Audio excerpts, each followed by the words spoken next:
Welcome back to Kings of the North. Doug Lesmerises and Bill Landis talking the best of Northern football. Landis, we're spreading the word far and wide. We had our good friend Ari Wasserman on here from The Athletic a couple shows ago. I went on Ari's podcast until Saturday on The Athletic. I just was on Ralph Russo's podcast, the Associated Press National College Football Writer. You can find me there. I did Omaha Radio. Like, we want to spread the word of the North. South probably doesn't want to have us on, but anywhere that wants to talk Northern football, we want to go, right? So if you're watching, if you're listening, if you got a favorite Northern podcast or favorite Northern radio station that cares about Boston College or Wisconsin or Iowa State or Utah or whatever, tell them to have us on. Absolutely have us on. I'm glad that's happening. And can I wanted to make this shout out during the show, and this feels like maybe the place to do it. I like that we're getting response and interaction from people who are outside of like sort of our normal sphere, which is, the Ohio State sphere.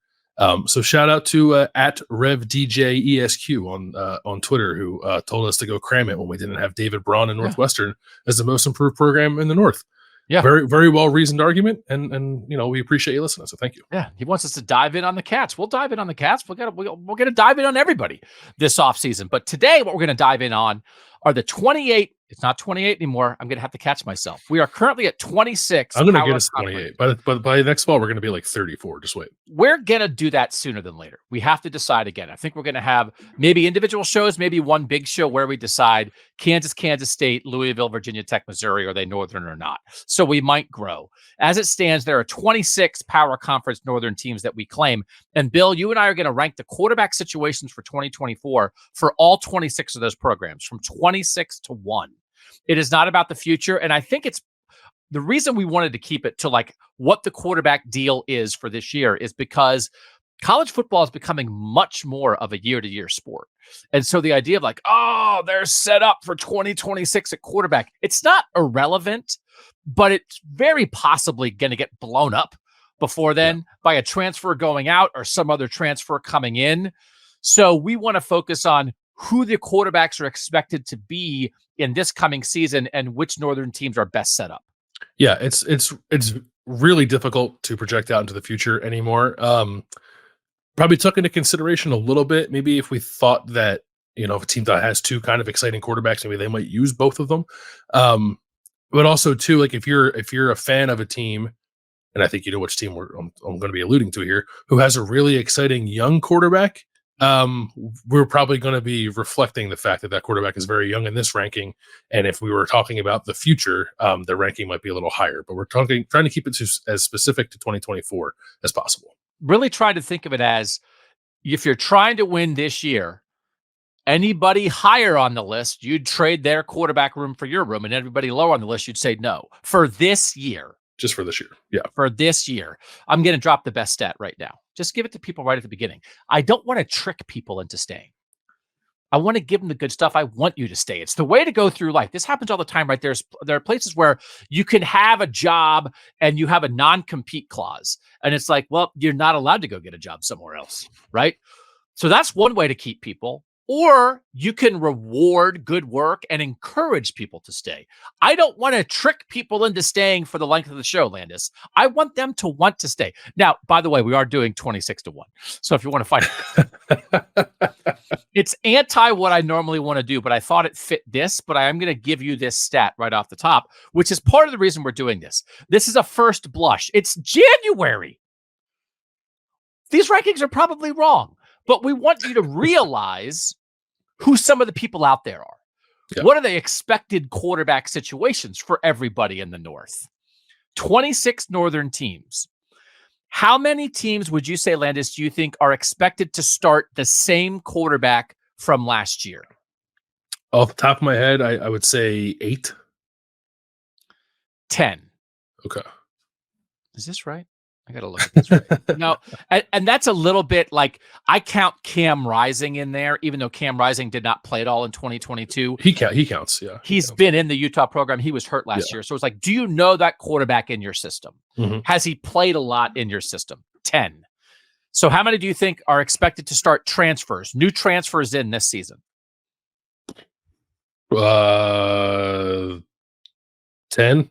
13. Yeah. 10-13. That means there's only 3 teams right now that we would expect are going to start like their own homegrown guy with no experience. And one of them's Nebraska and true freshman Dylan Raiola. So he doesn't have anything there. Only 2 teams in the North would right now, we expect that they would start somebody who was basically their backup quarterback last year. That's crazy. That's the new world. 13 of the 26 teams expected to start transfers. 2 expected to start a guy who like, hey, I came in, I learned in the system, I've been in the room, I went to practice, I took mental reps. Mental reps are out the window. Yeah. Reps somewhere else are in. And one of those 2, I believe, is a guy who like was the starter, got recruited over by a transfer. The transfer played really well last year and then left. And it's like, I guess we'll start you again. So it's not even like a plan necessarily that this team is playing that quarterback. It's wild. It's a wild world, which is why we want to do this. We just want you to start getting your head wrapped around this, because like we saw quarterback play. It was the story going into last season, and it was correct. Why was Oregon good? In large part because Bo Nix was an experienced, good quarterback. Why is Washington good? Experienced, good quarterback with Michael Penix. Why did LSU have a shot, even though they weren't that good? Jaden Daniels, experienced veteran quarterback. Experienced veteran quarterbacks, often from other places, are away. It's the beginning conversation, I think, for every college football team. So here in January, we're starting that conversation for everybody in the North. We're going to rank them. But first, we're going to do this. We want to have one little quick hit. We're not doing our Frantic 14 with a bunch of topics, but we want to talk about the talent exodus at Alabama from a Northern perspective and the people that Northern teams are grabbing from Alabama. And what we think of this. I do believe this, again, is part of the flattening of the sport. Yeah, a lot of those Alabama guys are going to Florida State. Some of them are going to Texas. I think Florida State and Texas might be the top 2 in terms of the most number of Alabama guys. But maybe the best freshman in college football last year, he played more snaps than anybody on Alabama's defense. Caleb Downs is transferring to Ohio State. Ohio State had already grabbed Seth McLaughlin, the starting center for Alabama. They got him early in the portal season. And Ohio State got Julian Sayin, who was the number 1 quarterback in the class of 2024, went to Bama for bowl practice, and now is transferring to Ohio State. So it's like stealing a recruit, but he was at Bama for a month. But also, Iowa is getting Caden Proctor, who's an Iowa native, was the starting left tackle at Alabama as a true freshman. For him to go back to Iowa is gigantic for Iowa. And then there's an underrated one that actually we'll talk about a little bit later because it's going to come up in the quarterback conversation. But this idea, Bill, that there were seeds planted by Ohio State and Iowa that now are blossoming into getting these guys in the transfer portal, that they didn't all stay south, matters to me. No, it matters to me too, and I don't mean to necessarily gloss over the Caleb Downs addition for Ohio State, because I think it's possible. I actually think that he was the best transfer available out of anyone this year, and I think it's possible that he is the best available transfer of anyone like since the transfer portal era started. So obviously that's a tremendous grab for Ohio State. The Caden Proctor going back home to Iowa one, I think is much more meaningful to me because those players need to stay in the North, in my opinion. I went to Southeast Polk High School, where Caden Proctor is from, just outside of Des Moines, a couple of years ago, and wrote a story about how when there are top 100 players in, I said the Big Ten footprint specifically, but we could just say the North. Like the North needs to do a better job of keeping those players home. And when those players are in Ohio State typically does keep them home. When they are elsewhere in the North, Ohio State gets its fair share of them, but far more of them go to the South. Far more of them go outside of the Big Ten than they do go to any other Big Ten program that's not Ohio State. And Caden Proctor was an example of that when he chose to go to Alabama out of high school and played down there for 1 year. So Iowa bringing him back, keeping that relationship strong, never burning the bridge with Caden Proctor. I think it's a lesson for Northern teams of how important that is. But I also hope that maybe it might lead the next Caden Proctor to just decide to stay North in the first place. Because I think as we are very much interested and invested in the North remaining competitive with the South, that needs to happen more often than not. Yeah, that's really well said. And that's smart. Like, again, it sort of came out like, did Caden Proctor say like he was having some struggles as a true freshman starting in Alabama, and like Iowa like reached out, was like, hey man, it's all good. And it's like, You're supposed to do that to guys on other teams. So we're not here to legislate what you should or shouldn't do or what did or didn't happen. But those relationships, and we have a lot to talk about on this show.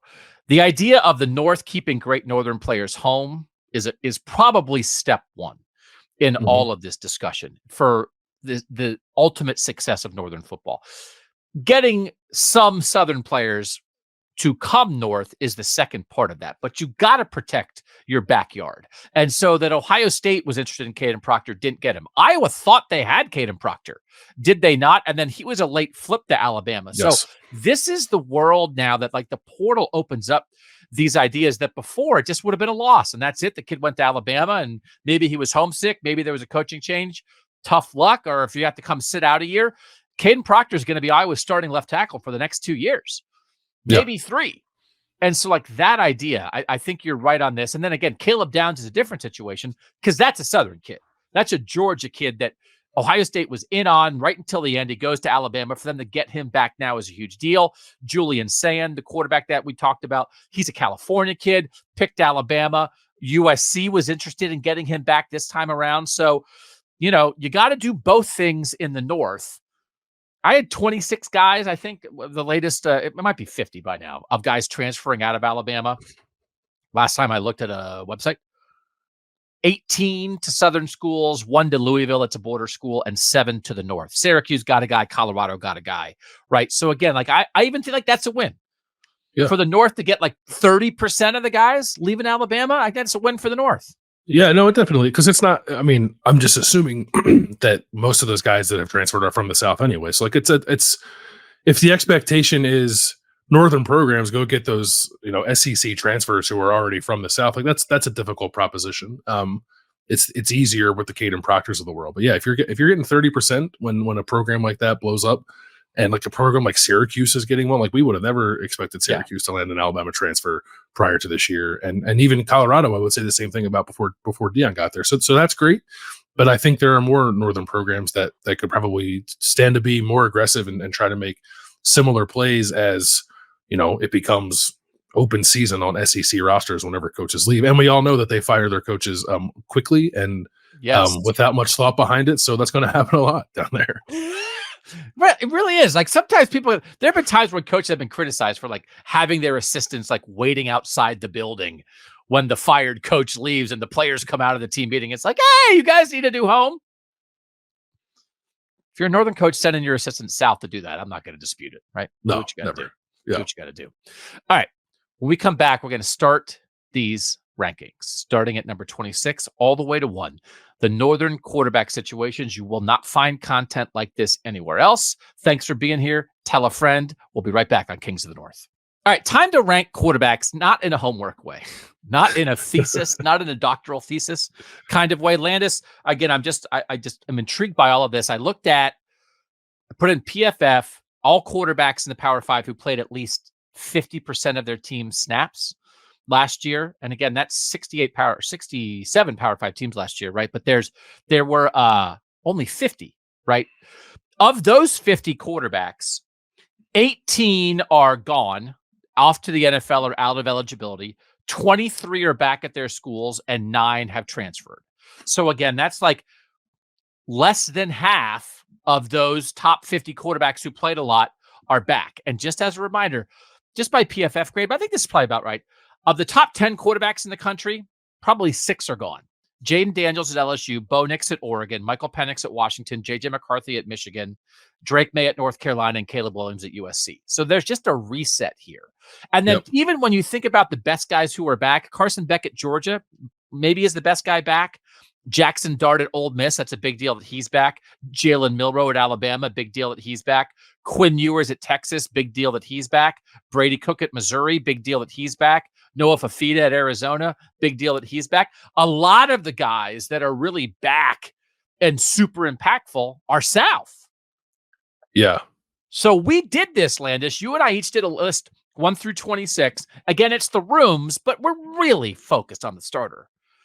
There was not a lot of high-level, veteran experience, sure thing kind of dudes at quarterback in the North.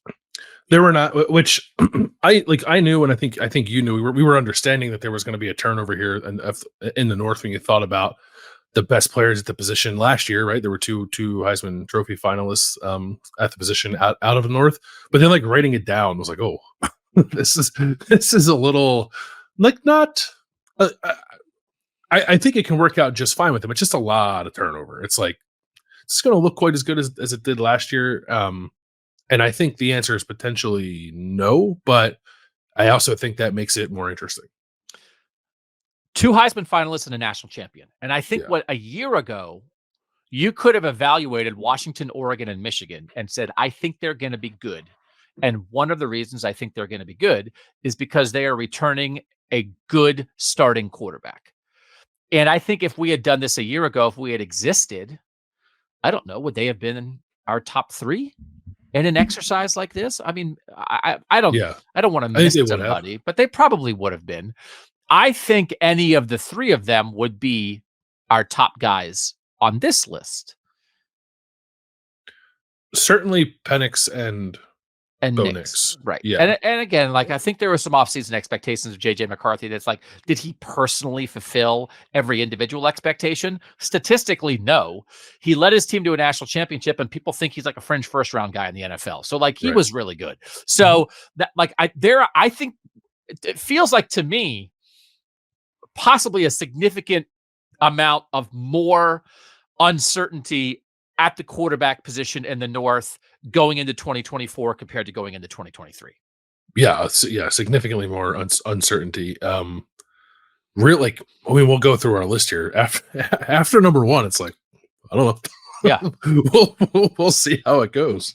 I mean, I felt that way after 2 for sure, but even like you can talk yourself into like, why are we so sure about 2? Like, why are we certain about that? So sorry to do it. That's last. We're going to start at number 26, and it's the Northwestern Wildcats, Brendan Sullivan.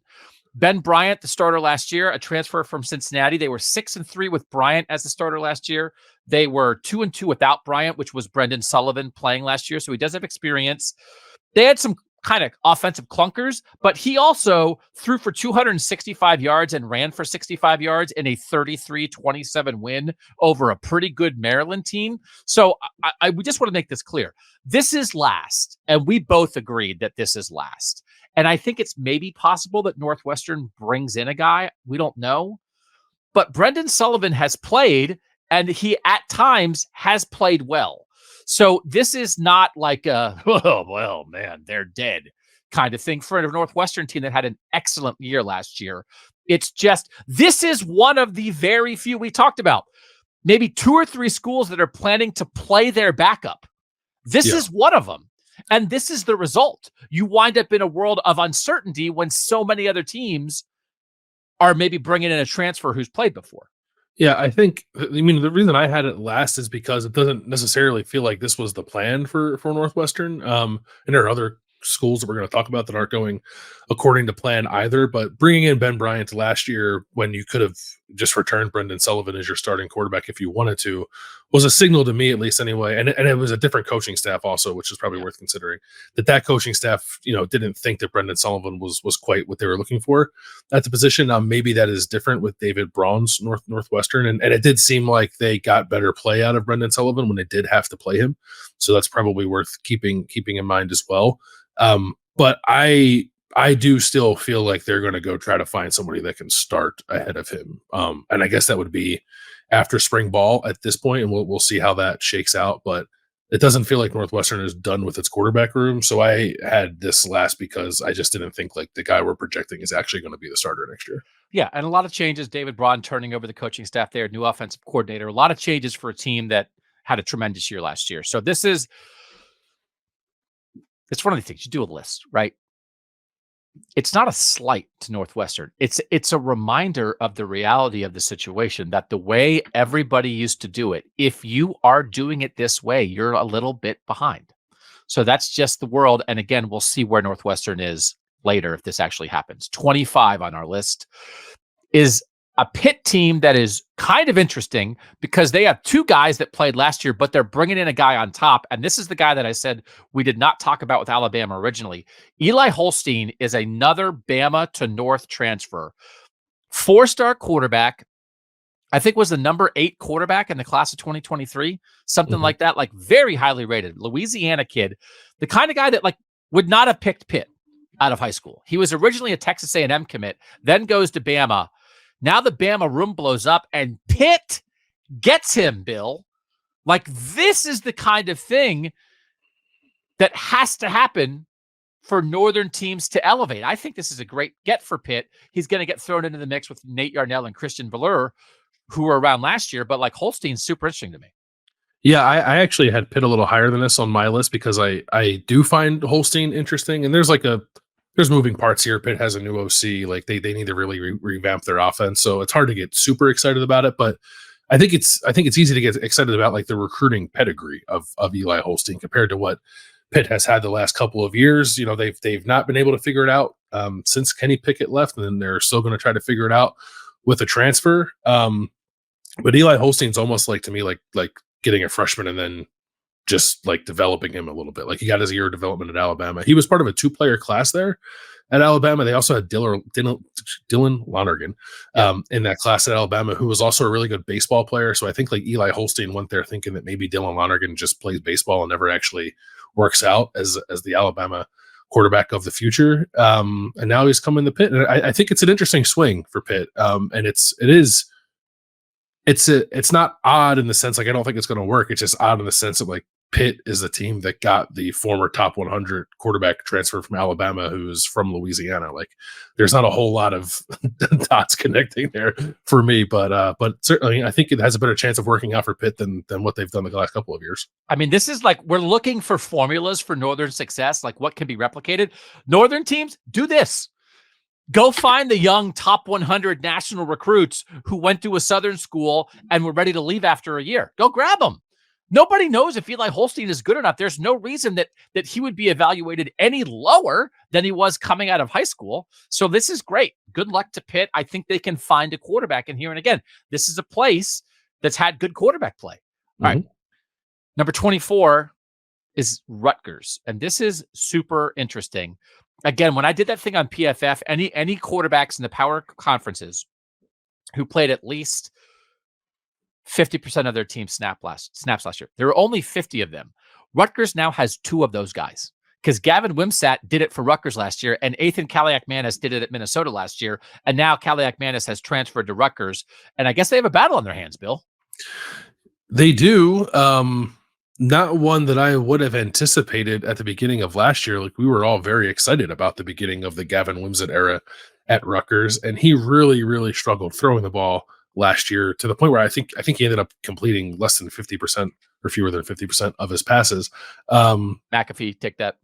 Yeah, and like good runner, and maybe they didn't embrace that part of him enough last year at Rutgers.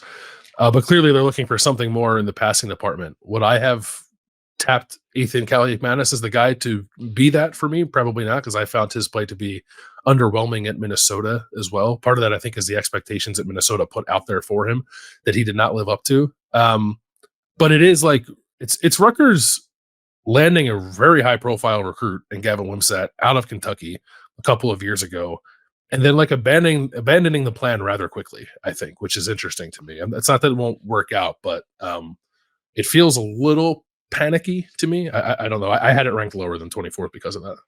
So Kaliak-Manis is not transferring from Minnesota to Rutgers to sit after being a Big Ten starting quarterback last year. And last year, he was the only starting quarterback in the Big Ten West that wasn't a transfer. People often say if you have 2 quarterbacks, you have none. This would be, I think you could do something here with this, where you do the thrower and the runner, and you find a way to make both of these things work together. Because you were saying, I was like, hey, if like it doesn't seem like Kaliak-Manis is gonna go there to not win it. And you said then make Wimsatt a running back. Like this guy is one of Rutgers' best players. They should use him. Couldn't they do it in some kind of quarterback rotation where it's not you're rotating series to series, like you're willing to rotate play to play situationally, where you wind up maybe with one guy playing 60% of the time and one guy playing 40% of the time? I would hope so, because I think, and maybe I'm slightly off on this, but like Kyle McCord is Rutgers' best returning player, the running back. Gavin Wimsatt might be their second best returning offensive player, even if he is limited as a thrower.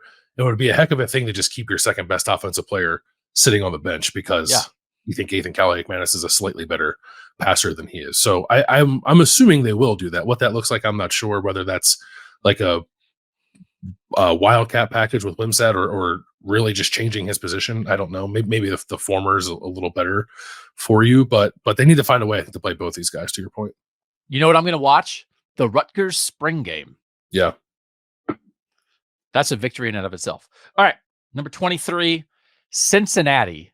You drove this. You had this situation with Brendan Sorsby, the transfer from Indiana, much higher than I did. You had Cincinnati 19th on your list. I had it 24th, which is why it comes in 23rd here. What do you like about Brendan Sorsby in the Cincinnati QB room?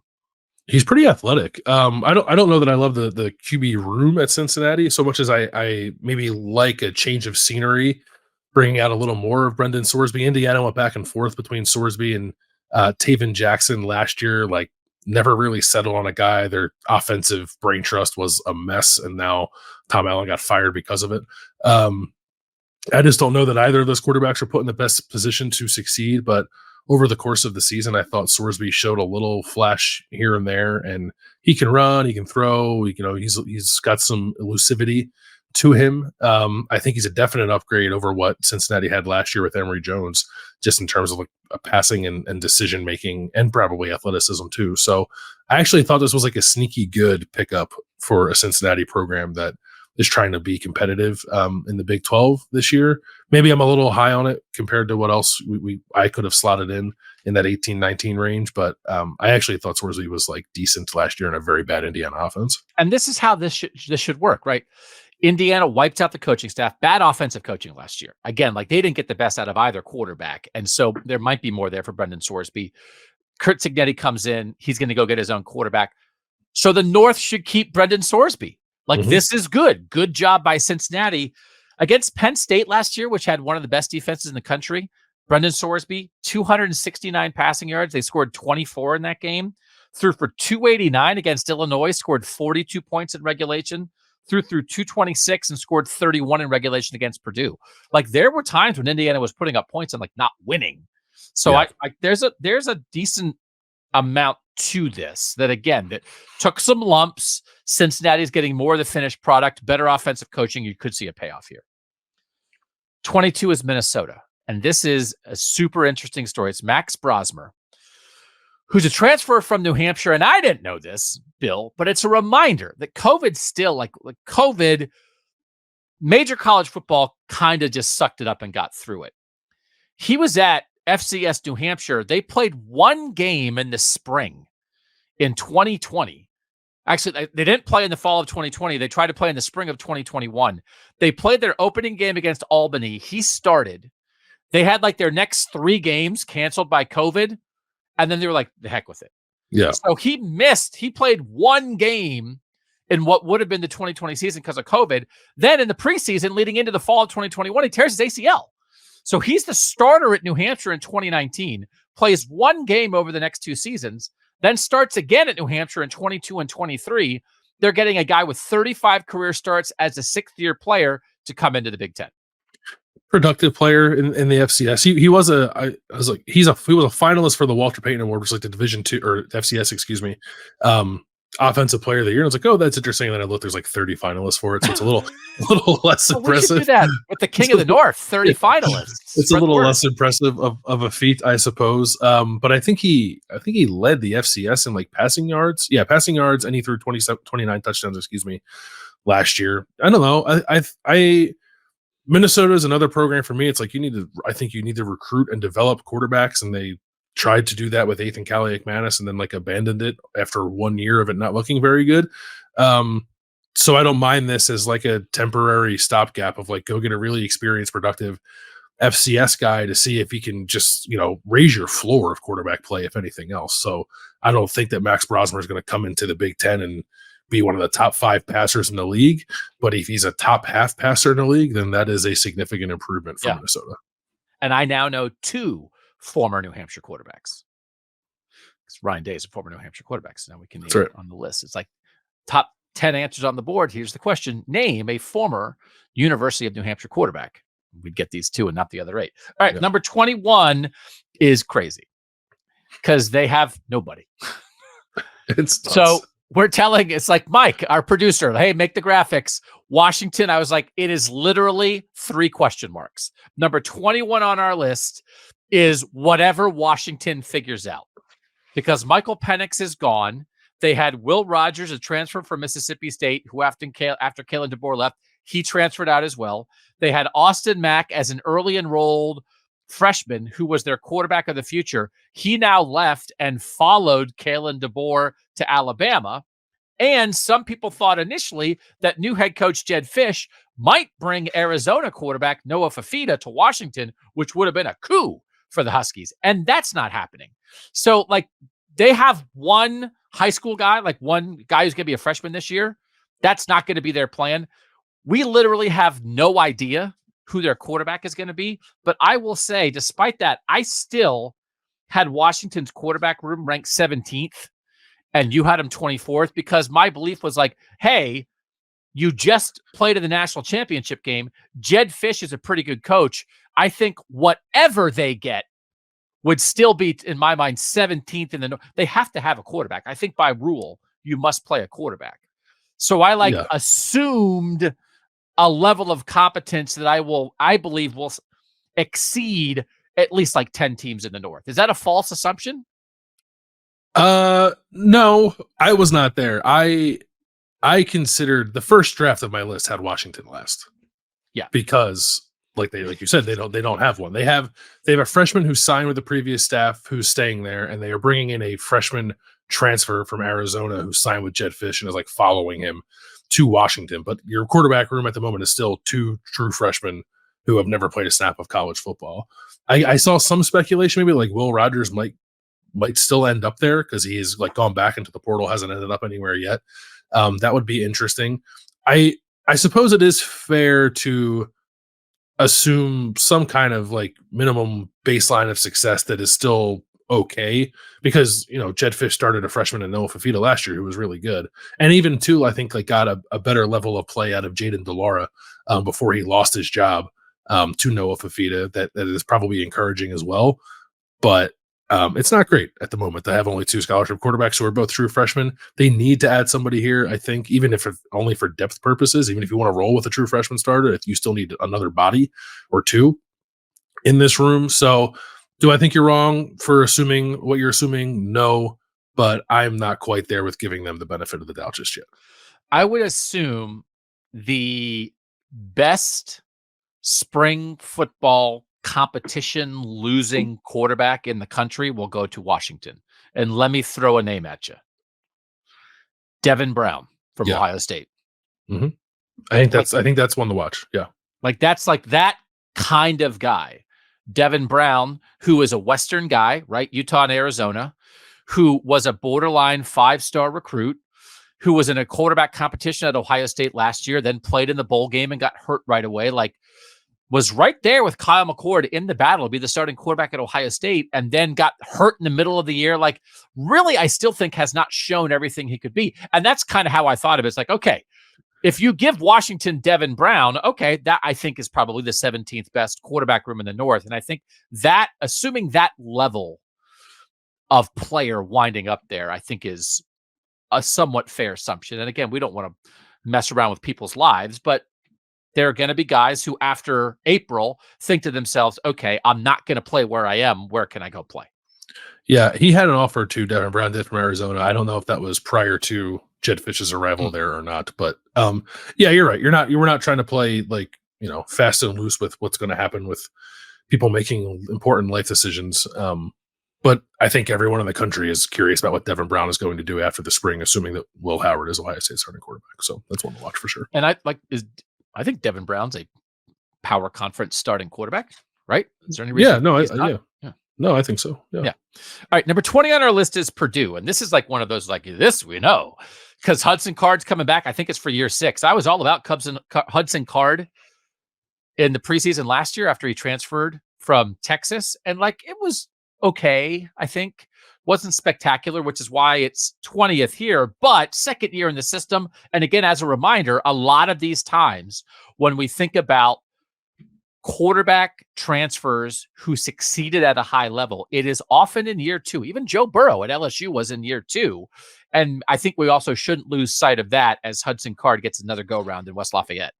Yeah, I certainly took that into account, ranking Purdue ahead of a couple other teams. Like Hudson Card didn't, I don't think, blew anyone away last year, and probably was not quite as good as I thought he was going to be. I was also like I wouldn't say like big fan of the addition of Hudson Card, but thought it might have been a sneaky play for Purdue last year. So he's got to grow, but he's a dual threat guy. I think second year in the system does help, and even if he's what he was last year, that's probably still a top 20 quarterback situation in the North. But I think there's reason to be optimistic about him taking a little bit of a step forward. I believe before last season that Hudson Card would be the best quarterback in the Big Ten West.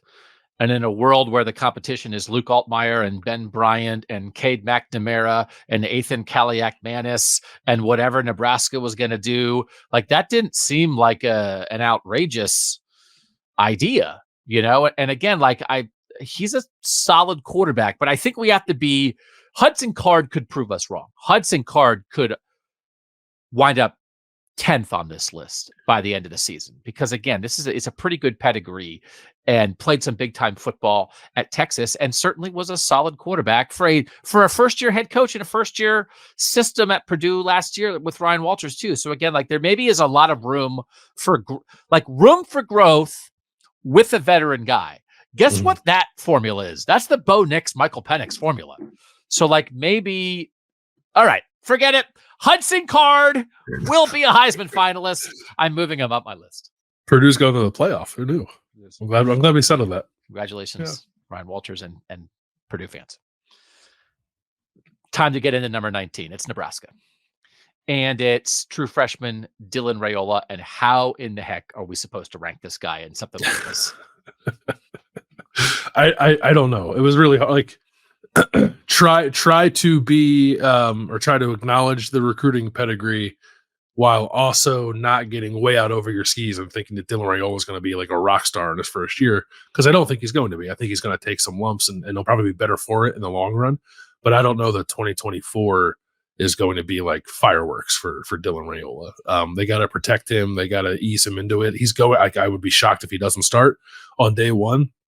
But it's hard for any freshman to be really good from the first day. And I don't know that Nebraska is quite yet there with putting all the things around him that you need to put around a freshman for him to be really successful. So I'm excited to watch it. I'm not trying to put, too high of expectations on it. I mean, this is not the norm. Arch Manning was the number one quarterback in last year's class. He sat all last year. He's going to sit this year behind Quinn Ewers. He's going to sit for 2 years.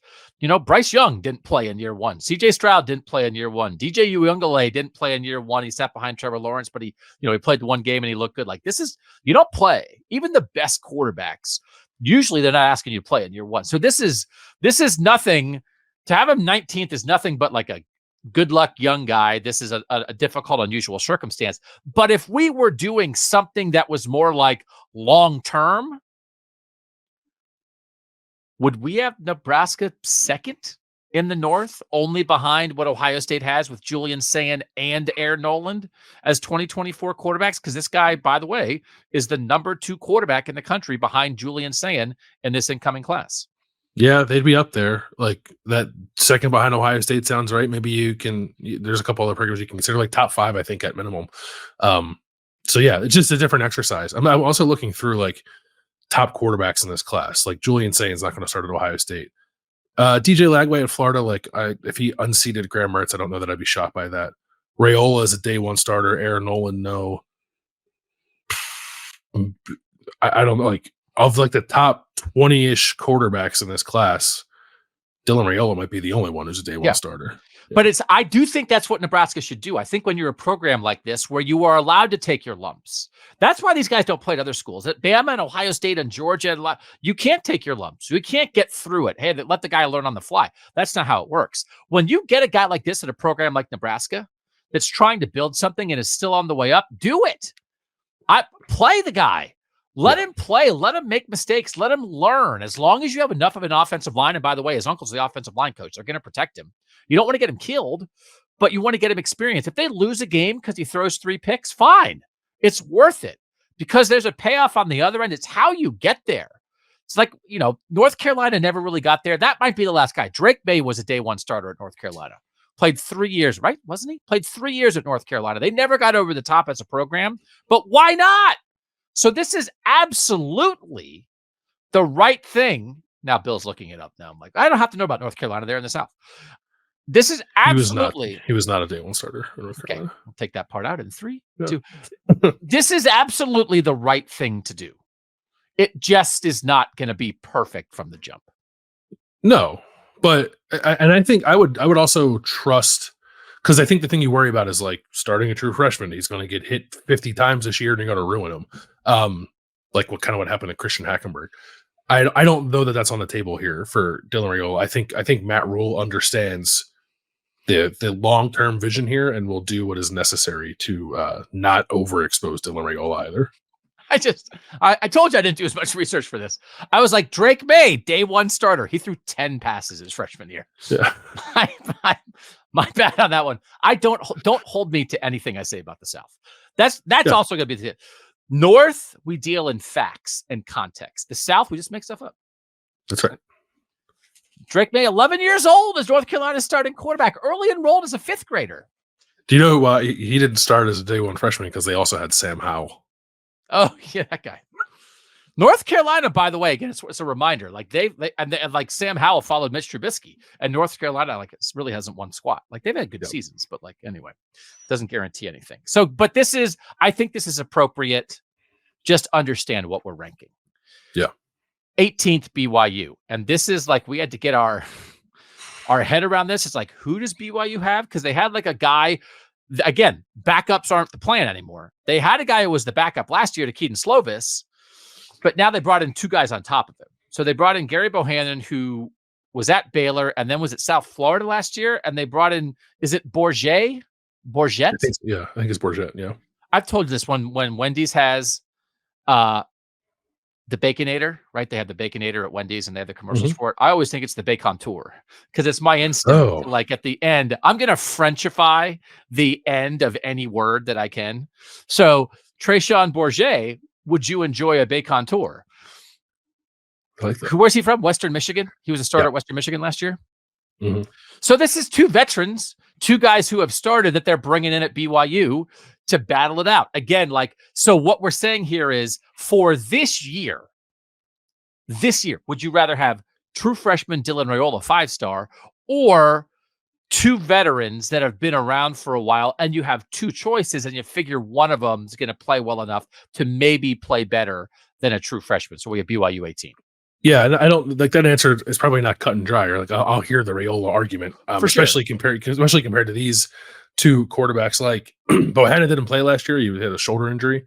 And I think like BYU fans were nonplussed by what BYU was able to do in the portal at quarterback. Like they clearly needed to go get one, took some bigger swings, and ended up here, which is okay. I suppose it could work out. The hope I think is that when Bohannon was at Baylor in 2021, I think it was like the best season he's had was when Jeff Grimes was the OC at Baylor and Grimes was previously at BYU. And like BYU's kind of still doing the same stuff, even though Grimes moved on. So I think there's a hope that some of that familiarity with the system might bring out a better level of play for Bohannon, which is to say like the quarterback play at BYU could be better than it was last year with Keaton Slovis because it wasn't very good. But I think the ceiling here is quite low for BYU.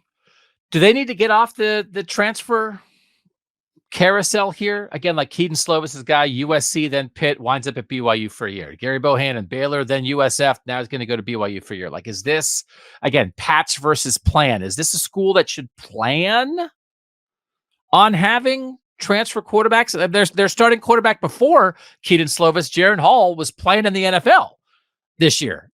Forced into action by Minnesota. But again, like I don't know. Like that's a different show and a different discussion. But like, is BYU on the right track here? Or do they have to find a high school kid and develop him at some point? No, I think they need to find a high school kid and develop him. It's just like no offense, like is it going to be easy to get meaningful quarterback transfers to come to your program if you're BYU year over year? I don't know, and maybe with like conference changes and being able to be more competitive in the playoff atmosphere, maybe the answer to that question is yes, but that still feels to me like a developmental program than a hope that you can land a big time transfer every offseason program.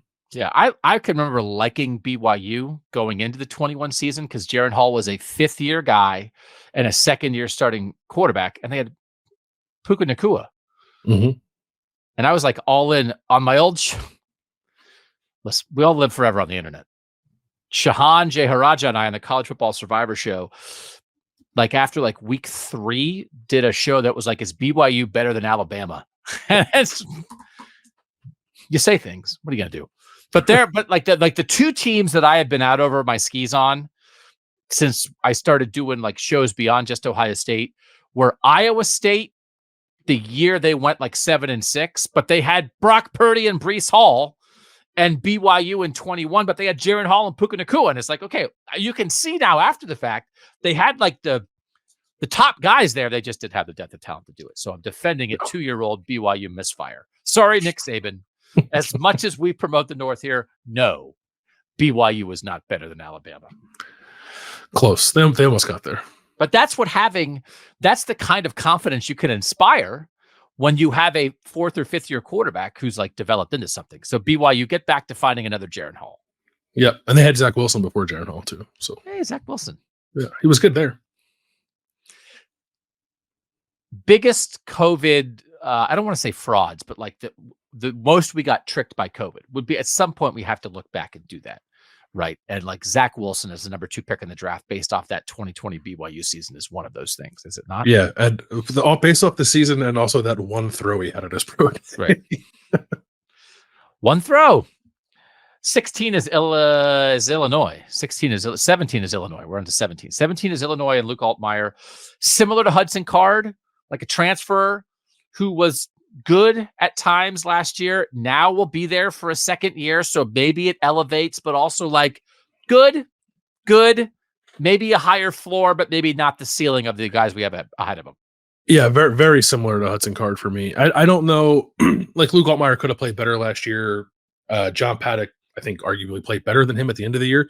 But Paddock's not there anymore. So it's back to Altmyer, he's a fine quarterback. I think he's going to go win you, like in the old world, but he go win you the Big Ten West? I think probably not, but he can keep you competitive, I think, in that sort of arrangement. And can keep Illinois from like certainly the bottom of the Big Ten, I think, this year. And I think there's probably more to get into with him as well. He's another like pretty athletic guy. I think can move around pretty well. So maybe you unlock some more of that, and just hope that second year in the system brings out a slightly higher level of play than what you got last year.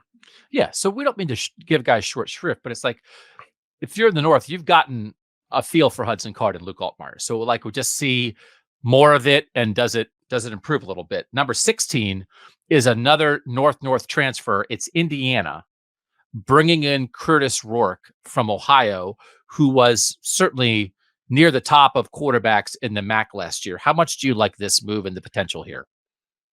If he plays like he played 2 years ago when he was the MAC Offensive Player of the Year, then I like it quite a bit.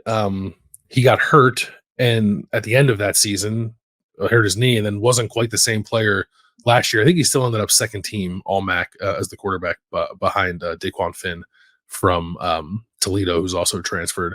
So I like it. I had it a little higher on my list, and part of it is like the history and track record of Curt Cignetti and his staff, which I think we talked about back when Indiana made the hire. They're just really good, I think, at maximizing their quarterback play, and they've had 3 straight conference players of the year at that position with varying skill sets at James Madison. Now, Curtis Rourke's not going to go win Big Ten quarterback of the year this year. That's not what I'm saying, but I do think there's probably something more they can get out of a guy who has like the upside, I think, of being like an NFL backup if everything clicks right for him. So Indiana really struggled to find competent quarterback play last year. I think it was much more about the staff they had in place than it was the players they had on hand. And now they have, I think, a fairly talented quarterback and a staff that has been pretty good at getting competent, or certainly better than that, quarterback play. So I think it's an interesting marriage of those two things. And I wouldn't be surprised if like people are like, oh, Curtis Work is, one of the better transfer portal additions at quarterback in the country this year, just because of the environment around him. Yeah, like the move a lot. This is one of the two quarterback situations that we disagreed on the most. We had an 8-spot difference for Indiana. You had them 13th, and I had them 21st. And then there's going to be another one we're going to get to in a second where I had a room 8 spots higher than you did. So you just are more in on Indiana here, but I don't disagree with anything you're saying here. And again, I think what you look for in a lot of these situations is, has a guy done it at times in the past? Yeah. Maybe not consistently. Then you believe more talent around him, better coaching. Can the consistency be added? But that's like Brendan Sorsby has done it at times. Good move for Cincinnati. Curtis Rourke absolutely has done it. As you said, it just wasn't last year. So if you get back to the best of him, he could be a top 10 quarterback in the North. No? I think so. Yeah. I think that's a ceiling here. Yeah. Okay. So maybe I have him too low. 15th is, I think, another really intriguing guy. And it is a guy with some experience, but not a ton of it. 15th is Maryland and MJ Morris, who is transferring from North Carolina State, where I think he made 4 starts last year. Former 4-star quarterback. I just think like there's a lot here. It's a bit of a reach, maybe. Like he didn't, his last start last year was against Miami. He was 11 of 21 for 123 yards. So like it wasn't through the roof, but I think there's upside here. And again, this is a little bit of maybe you have to play him for a couple seasons, but to lose to Tua Tagovailoa and then go out and find a replacement like this, I think is a good move by Maryland. If you want to tell me, I had him 15th, you had him 18th. If you want to tell me I'm a little too high on him for 2024, okay. But I think this is exactly the kind of guy that Maryland should be getting at quarterback.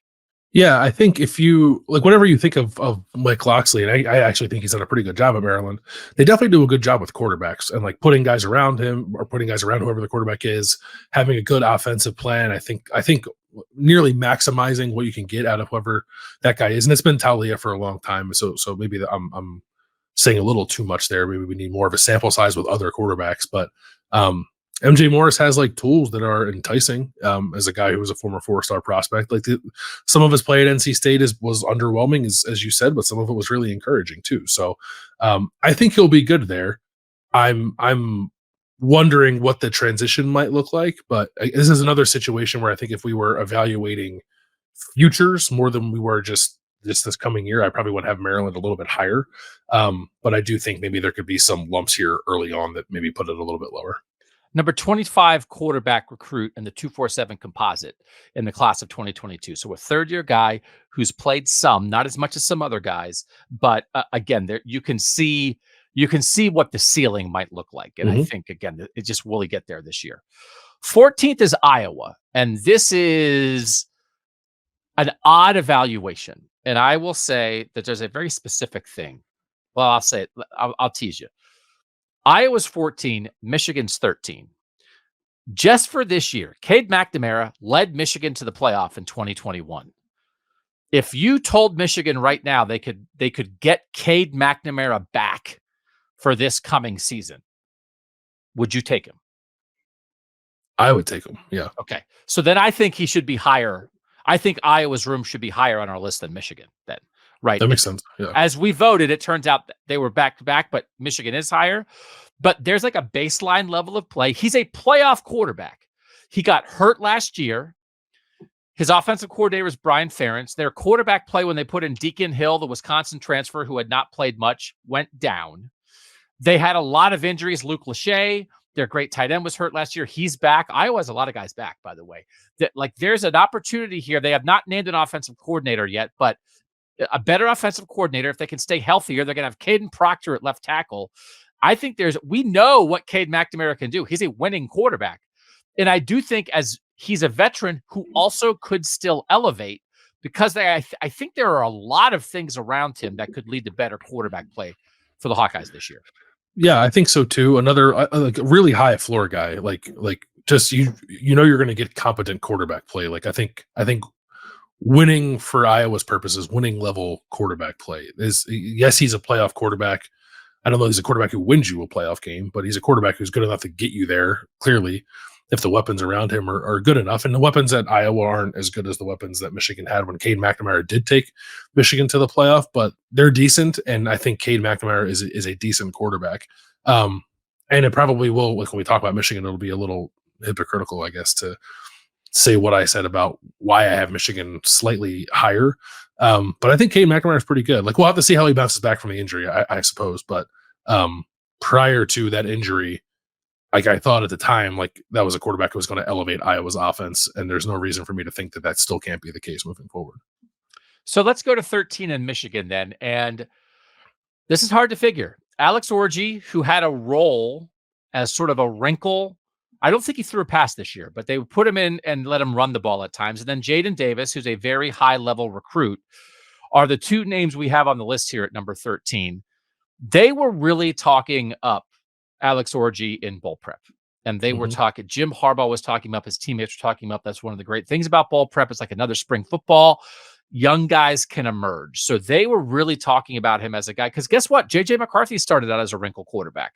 His first year in 2021, he came in the game and ran the ball behind Cade McNamara. So this is a good way to get a guy just a feel for the game, not put too much on him. But I do think we have to be careful. It doesn't mean he can't throw, just like it didn't mean J.J. McCarthy couldn't throw. It's just not what they did with him. We have no idea as we record this on Tuesday afternoon what is happening with the future of Michigan football. Would you think that this possibly would be a candidate for a transfer? Or do you believe one of these two guys currently on the roster will be the starting quarterback in 2024? I think it's a candidate. Who would that be? I don't know. Borderline impossible, I think, for Michigan to go get one in the early window. One, because they were playing for a national championship. Two, because Jim Harbaugh's future, as we discuss this right now, is so uncertain. So it was always going to have to be, I think, that second window. But your options are Alex Orji, who's thrown one career pass. JJ, even like is more of a gadget guy, threw 58 passes as a true freshman in 2021. Jaden Davis, who is a true freshman. Yep. And I guess like Jack Tuttle is petitioning to get a 7th year. We'll see if he ends up getting that. The thing it's interesting to me, and it's a pure hypothetical at this point, but like if anything would have happened to JJ McCarthy this past season and they needed like a, not a wrinkle quarterback, but like a new starting quarterback, are we 100% certain it would have been Alex Orji or would it have been Jack Tuttle? No, so Jack Tuttle, the one-time Indiana quarterback who's a transfer and a veteran guy. No, and again, I think there's a difference between a guy who's the like keep the train on the tracks with all the talent around you guy in the midst of a chaos situation after an injury. I think maybe it would have been like a guy like Jack Tuttle. If you're Michigan, you can't have a guy like Jack Tuttle, no offense to him, be your starting quarterback going into a season. That absolutely cannot be your plan. Yeah, that's early Harbaugh stuff. That's who John was O'Korn, the John O'Korn? Yeah, John O'Korn. Yeah, Michigan doesn't want to go back to that. So it would need to be somebody better than that to become available as a transfer if they want to go down that road. But like they recruited Alex Orji, they've been developing him. I know they haven't let him throw the ball a ton. It doesn't, like you said, it doesn't mean he can't throw. I just wish we had more data on it. Like I would look to see him throw more than one pass, but he's clearly very athletic. Based off what we've seen from him as a runner, I think you can build an interesting offense around him, especially with the way that Michigan wants to run the ball already. It's just like, at least publicly, it's a total unknown as a passer, which makes it really hard to project. And it's one of the things, it's okay. We can play fast and loose when it's crazy stuff. We don't know what's going to happen with Jim Harbaugh. You certainly would think if he moves to the NFL that Sharon Morris is the new head coach at Michigan. Mm-hmm. Go give Arch Manning $5 million.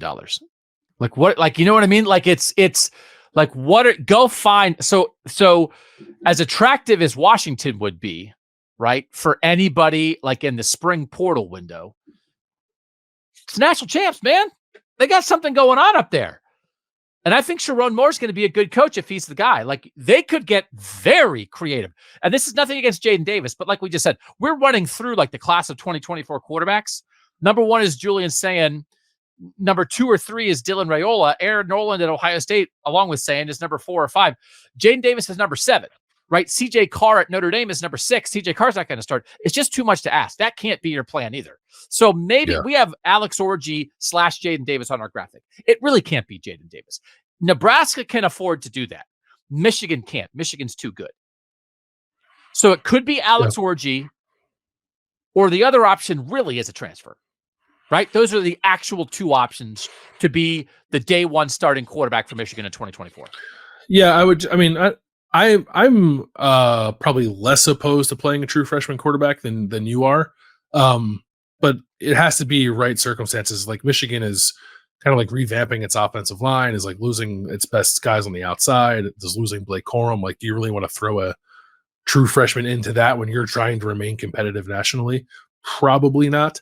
So I think you're right. I think it's either Alex Orji or a transfer. We said his name earlier. It'd be absolutely insane, but like Devin Brown, like I don't know, or like there's other guys too. Like Bo Pribula at Penn State interests me as a guy who might look to go somewhere. He's like super athletic. He's like a lesser version of what you have with JJ McCarthy, just like crazy athletic, but not as good of a passer. Like there could be options for them if guys decide to go in the portal, and it's something to watch. But if they end up sticking with the guy that they recruited, who's been in the program for a couple of years, I wouldn't be surprised by that either. But it would be kind of crazy to start a quarterback who's thrown 1 pass in his career. But so the discussion, when I said there are 3 programs that would be planning to start a homegrown guy. One of them is the true freshman Dylan Raiola. The 2 programs that really would be playing a backup, these are the 2. Northwestern, who is at number 26, and Michigan, that's at number 13. So that, again, is part of it. It's just in January, it's the unknown. And there just are not as many unknowns as there used to be, because there are so many guys who have at least played. We don't know what Max Brosmer is going to do at Minnesota, but the guy's made 35 career starts at FCS, right? There's a greater knowledge that leads you. It's like, well, how could we have Michigan? They're the national champs. But how could we have Michigan any higher than this? They literally don't have a quarterback that they could actually play who's like thrown more than 1 pass in his career. Like, we just can't have it higher than this. Yeah, I will say this, and they're not the same player, but just as a point to say that it can happen. CJ Stroud didn't throw a pass before he became the starter at Ohio State. No. Okay. So Alex, no, I'm not sick of that. You're stuck with that. Now, no, I agree. You are right. You are right. Which again, but that's how we used to think back then, right? So again, like that idea into the 2021 season when Bryce Young at Alabama, DJ Uiagalelei at Clemson, and CJ Stroud at Ohio State were the top 3 quarterbacks in the 2020 class. They did not play very much as true freshmen, and they were all expected to be starters. They were going to be the starters as true sophomores in year 2. In 2021, you kind of expected them to be good, right? But why? Because that was the norm back then. And it's not the norm anymore. And again, we talked about this when we did our predictions for the 12-team college football playoff, which if you guys didn't watch or listen to that, I would direct you back to that. There were 2 teams that I picked to make the playoff with second-year quarterbacks who were backups last year who didn't play very much. And it's Nico Iamaleava at Tennessee and Jackson Arnold at Oklahoma. We don't have a guy like that in the North either, right? So that's both those guys started the bowl game. Yeah, we don't have like a second-year kind of no doubt about it, no experience, but everybody knows he's going to be awesome kind of guy, which CJ Stroud and Bryce Young and DJ Uiagalelei were, right? Yeah. So that's the other thing here too, is you can still do it that way. That's not where any of the Northern teams happen to be right now. Yeah, I mean, Alex Orji is not that kind of recruit. It is kind of, I actually forgotten this. CJ Stroud played 8 snaps before he took over as Ohio State starting quarterback, and 7 of them were handoffs to somebody else. He ran the ball 1 time. And one was like a 50-yard touchdown run. He ran the ball 1 time. It was a 50-yard touchdown run, and his other 7 snaps were handing the ball off to somebody turnstile. else. Yeah. And we were screaming about it the whole time. Yeah. Okay. Interesting. Super interesting. Keep your eye on it. Keep your eye on the 2 teams that played in the national championship game and how active they might be in the spring portal window looking for a quarterback. Yep. 12th is Boston College. Talk about your guy. Thomas Castellanos, the human highlight reel. Incredible runner of the football.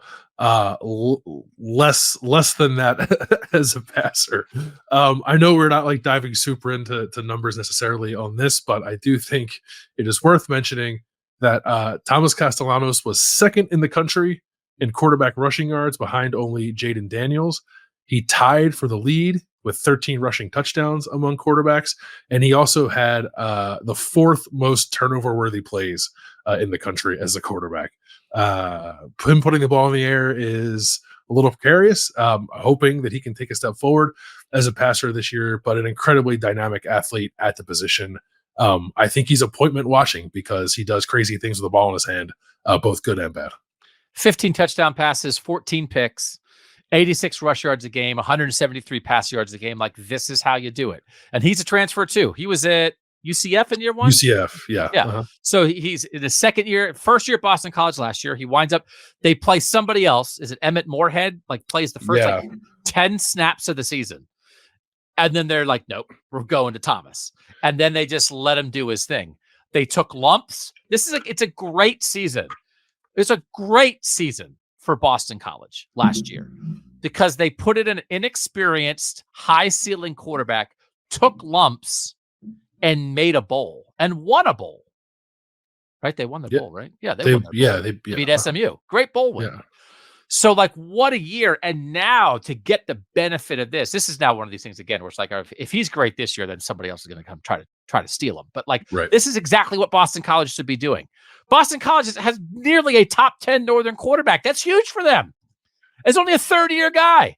So, like, this is, we can't wait to watch him more. He certainly will develop as a passer, but he's a one-man offense at times. And yes. So, like, that's the thing. He gets you out of situations. He solves problems. And so he'll cut down on the turnovers. He'll be more effective as a passer. He will be just as dangerous as a runner. And he will be one of the most, if we do a list, and we'll do an offseason list of like the most exciting Northern players or the guys we're most interested to watch in 2024. This guy's going to be way up there. He will be. He is, I'm looking at Boston College's schedule. He is dynamic enough as an athlete with a ball in his hands that if he like single-handedly beats Florida State or Missouri in either of Boston College's first two games and then like throws 4 picks and they lose to Western Kentucky, I won't be surprised by any of it. They get that Florida State game in that Labor Day, Monday night window that the ACC owns. That's where Braxton Miller dropped the spin move on Virginia Tech in 2015. Mm-hmm. Thomas Castellanos spin move, Labor Day night. Go beat Florida State and let Bill Landis start driving the TC bandwagon straight to the Heisman headquarters, baby. That's right. Well, while simultaneously still bashing Jeff Hafley for an inability to win big games. Yeah, exactly. Super interesting. And again, this is why we're doing this, because you guys need to know about this guy. Number 11 is Wisconsin, and we disagree on this. This was the other one where we had an 8 spot gap. I had Tyler Van Dyke, the Miami transfer to Wisconsin. I had him 8th on my list. You have it 16th on your list, which is why he winds up 11th here. A couple years ago, this guy had like preseason Heisman hype, and then he wound up like losing his job in the middle of that year. This is another situation, I think, where big time recruit, high expectations. I think maybe got caught up in the churn of the early Mario Cristobal regime at Miami, which has been like there's talent, but there's some chaos and they didn't kneel on the ball and it's a mess. And I think he's a step up from Tanner Mordecai last year. I like this move. And I think like when you evaluate him in terms again of guys coming back, some of the grade stuff is actually pretty high. And I think there's some I think that the amount of games that he's played establishes a floor, and I think there's some ceiling left here, and that you very much could see the best we've seen of Tyler Van Dyke.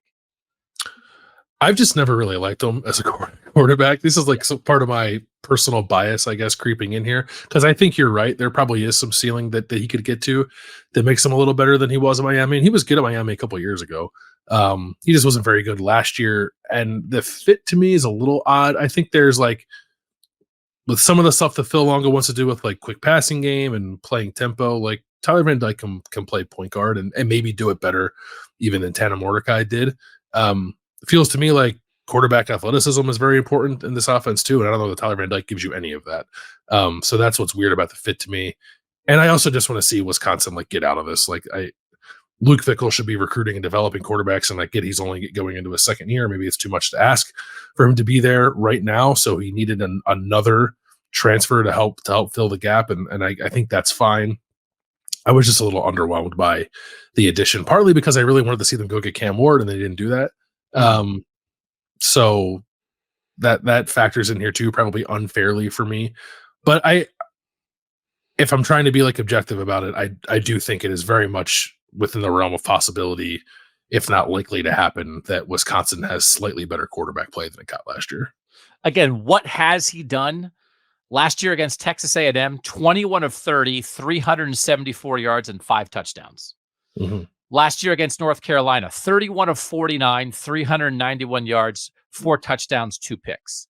Last year against Louisville, which is a great team, 24 of 39, 327 yards and a touchdown. Like, this guy has moments, and he's basically a 3-year starter at Miami. So he'll be a 5th-year player, played 3 seasons of high-level competition, if not individual high-level play, but certainly with peaks. So, like, if you can gather the best of that and maybe provide like a more stable coaching environment and let Phil Longo like let it rip. I think there's a little bit of a high floor and a high ceiling in place here, which is why I definitely had it in the top 10. He's just outside the top 10. Wisconsin here at number 11, which means when we come back, we will dive into the 10 best quarterback situations in the North next on KOTN. So we're so grateful you guys are here on Kings of the North. If you want to help us, the way that you can help us is you can tell other people about Kings of the North, to watch us on YouTube, to listen to us on podcasts. You can also go on the Apple Podcast feed and drop reviews there. If you want to type stuff out, there's some very nice things that people have said in there. I think like the more good reviews we get, the more kind words we get there. It helps spread the words of Kings of the North, because we're here for what we think has been an underrepresented part of college football. And so, Michigan and Washington are awesome, and Oregon's awesome, and Ohio State's awesome, and Notre Dame and Penn State and all these great programs.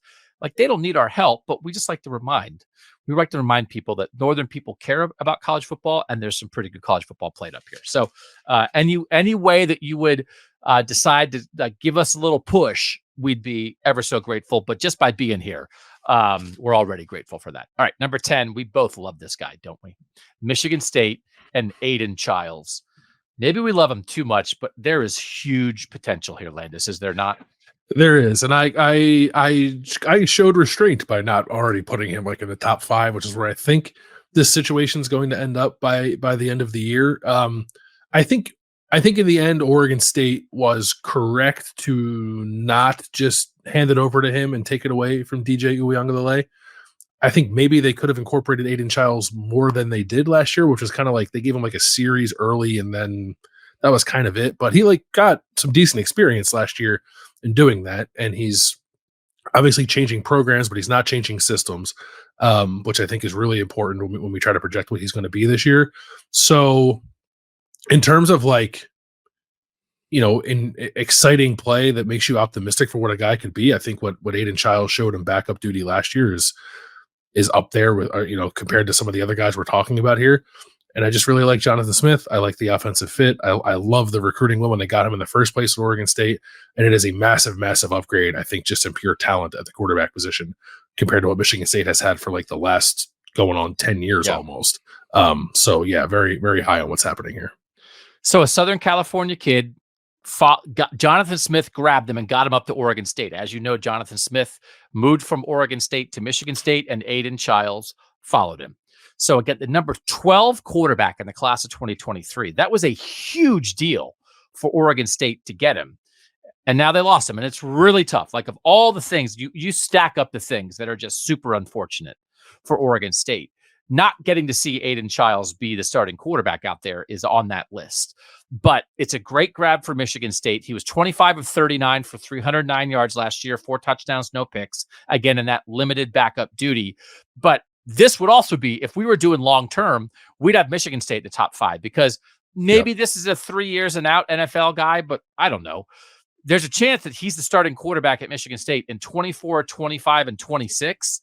And in that world, if Jonathan Smith builds this up a little bit, this guy can get you to the playoff, I think. I think this is the kind of thing that we are potentially talking about Michigan State returning to that top tier of the Big Ten in a world where if you can be the third or fourth best team in the Big Ten, you're going to be in the 12-team playoff. Yep, I think he definitely has that ceiling. They'll have to continue to put the stuff around him, but just like pure stuff at the quarterback position, Michigan State is positioned quite well. I think even heading into this year, like I'm comfortable with like being out a little in front of this, but definitely for the future too. I think they're in great shape. No, we want to pull back a little bit on true freshmen. We don't need to pull back on this. Yeah. And we maybe even are underestimating this. I think we both showed a little restraint by having Michigan State wind up at 10th here when maybe in our hearts and minds, this might be really closer to like a top 5 quarterback situation in the North. 9th is West Virginia, and you already are thinking that we are wrong here.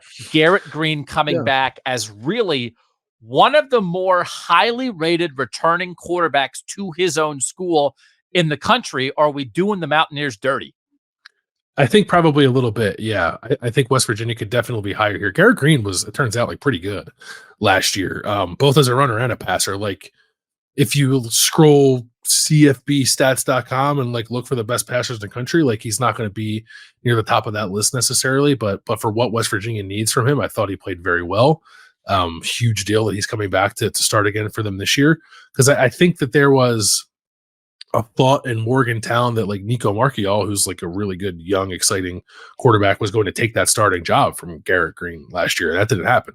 And I think Garrett Greene got better kind of as the year went along. And I think he'll be even better next year. Another dual threat guy who people don't maybe consider that part of his game enough when comparing him to some of the other quarterbacks in the country, but he's one of the better rushing quarterbacks in all of college football, certainly among one of the better returning rushing quarterbacks in all of college football. But he's got a good arm too, and he in terms of like big time throws, like he's pretty high up there, not only in the North but across college football.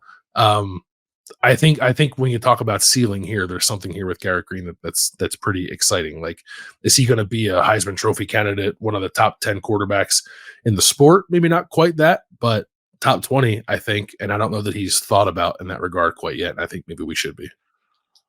Tell you, man, August 31st, Penn State at West Virginia.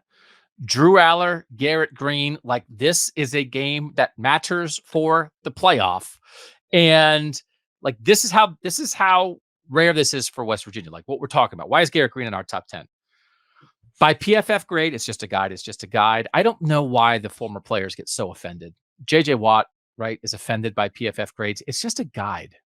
It's just a guide. And it's a way to try to help judge things other than former player eye test. Well, back in my day, can we just have a guide, a statistical guide? It doesn't affect your manhood.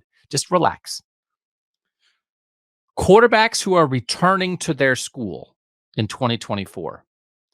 Best PFF grade. Number 1, Carson Becht at Georgia. Number 2, Jackson Dart at Ole Miss. Number 3, Garrett Greene at West Virginia. That's what we're talking about here. Yep. Like that's like this is as good, like you know, it's just ratings, but like he's higher than Quinn Ewers. And that, you know what I mean? Like, it doesn't mean he's better. So anyway, that's what we're talking about here. This was pretty high level quarterback play for a 9-win team that has a chance to do even more. So keep your eye on Garrett Greene and West Virginia in 2024. This guy is in a very similar circumstance. You and I both rated them right next to each other. It's Iowa State and Rocco Becht. I don't know if you want to argue West Virginia should be higher. Let's have the argument. But it's another situation, Bill, where a very good football program is bringing back a good young quarterback in their own system with starting experience, and it's going to give them a chance to elevate, even though Iowa State also had a very good year this year. Yeah, I think these situations are similar. In hindsight, making this list, maybe I'd pound the table a little more for Garrett Greene, but I think Rocco Becht is also positioned to elevate this year. And he played better like second half of the year than he did first half of the year too, which is, I think, is maybe the most encouraging thing about him. He just kind of seemed to get continuously more and more comfortable in that offense. And a guy who's, I think, like going to be around for a couple more years as a starter, and gives like the nature of the Iowa State offense, I guess, is Rocco Becht going to be in the conversation, even as much as Garrett Greene could be for like best guys in the country. Perhaps not, but again, like baseline, floor, very good, ceiling, very exciting. I think he has the potential to finish his career anyway as like a guy that like Iowa State fans hold in pretty high esteem compared to past quarterbacks in that program. Yeah. And they had Brock Purdy. So Yeah. 230 passing yards a game last year, 23 touchdowns, 8 picks, set basically, so he was a redshirt freshman last year, so he'll be a third-year guy overall, but set every Iowa State freshman passing record a year ago. So you're thinking about a third-year player, and again, like, has huge moments. Oklahoma State, 27 of 38, 348 yards, 3 touchdowns. Texas, late in the year, 24 of 32, 323 yards, 2 touchdowns, 1 pick. The bowl game against Memphis, 22 of 39, 446, 3 touchdowns. Like, that's what we're talking about. Like, you see, Bill, you see the flashes. Garrett Greene the same way. And then get that more consistently and get, maybe not in 24, but get back to me in 25.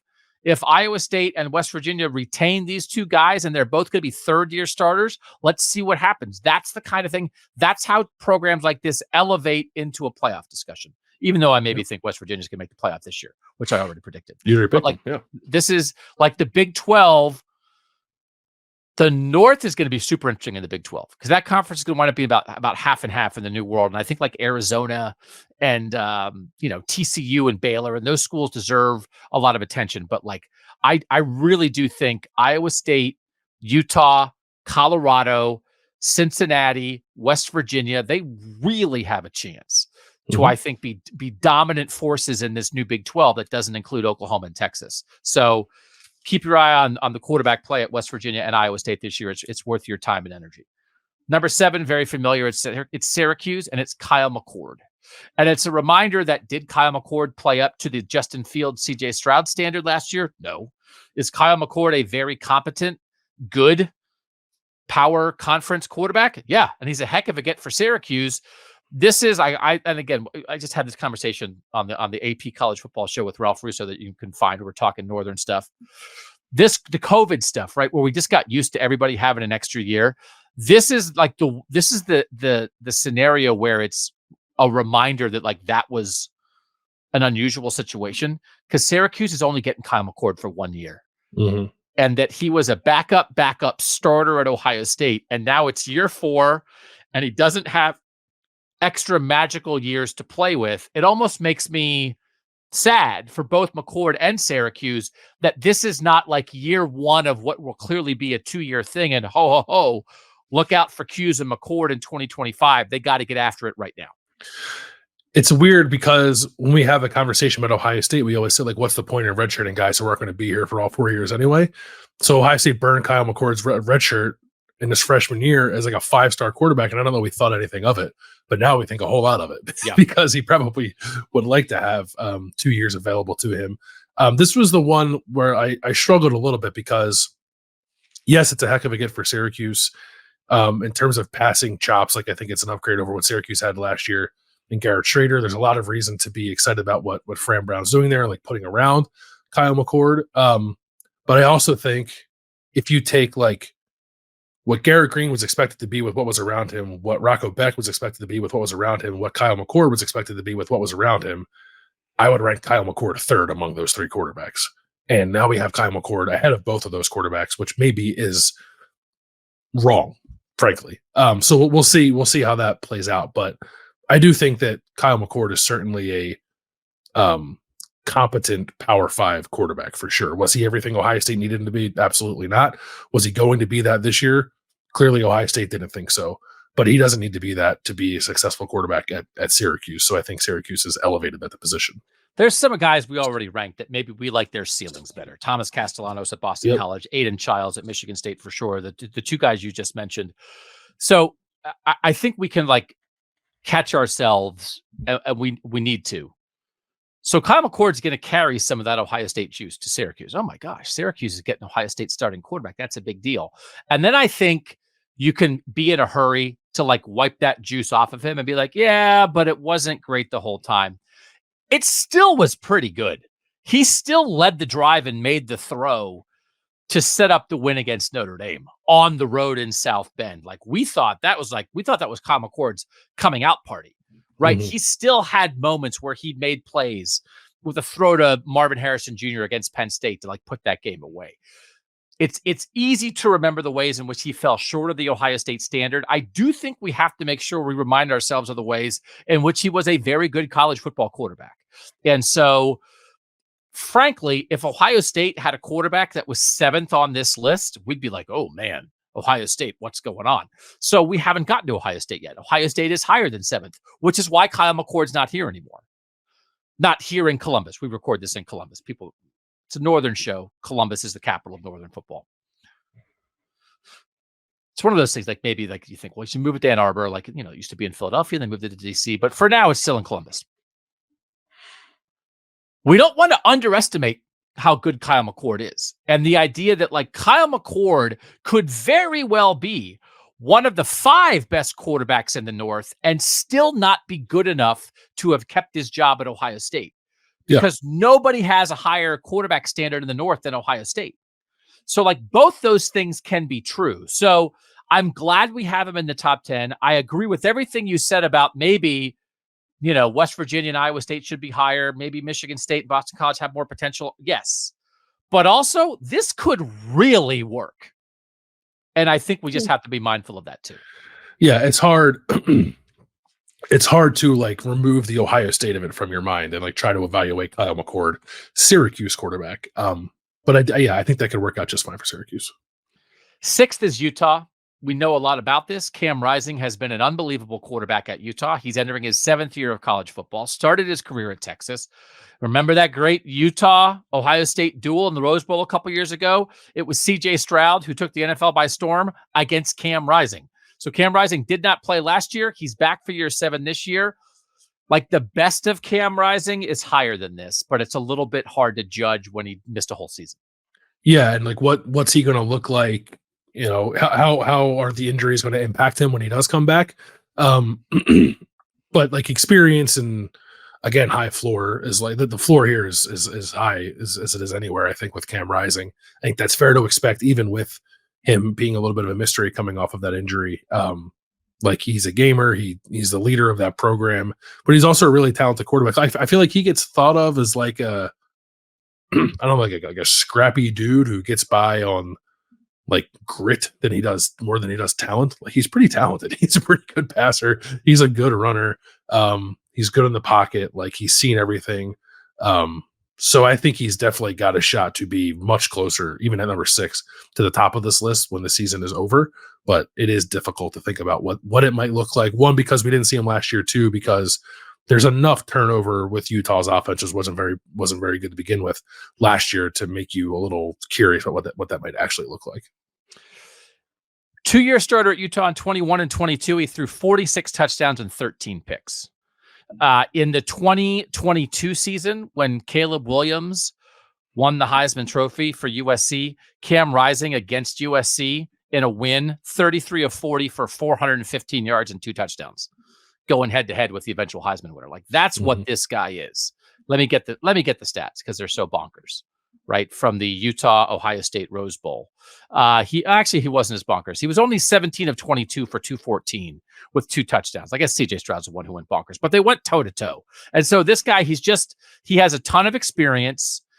He's played at a high level, and he's going to be motivated as all get out after missing this whole last season. So, yeah, as long as his health allows him to be who he is, he very well maybe should be a top 5 quarterback. We have him here at number 6 for Utah. 5 is Penn State and Drew Allar. Started for the Nittany Lions in year 2, a season ago. This is the year that everybody's been pointing towards, right? You get Drew Allar as a second-year starter in year 3 overall. They retained, some of their very good defense.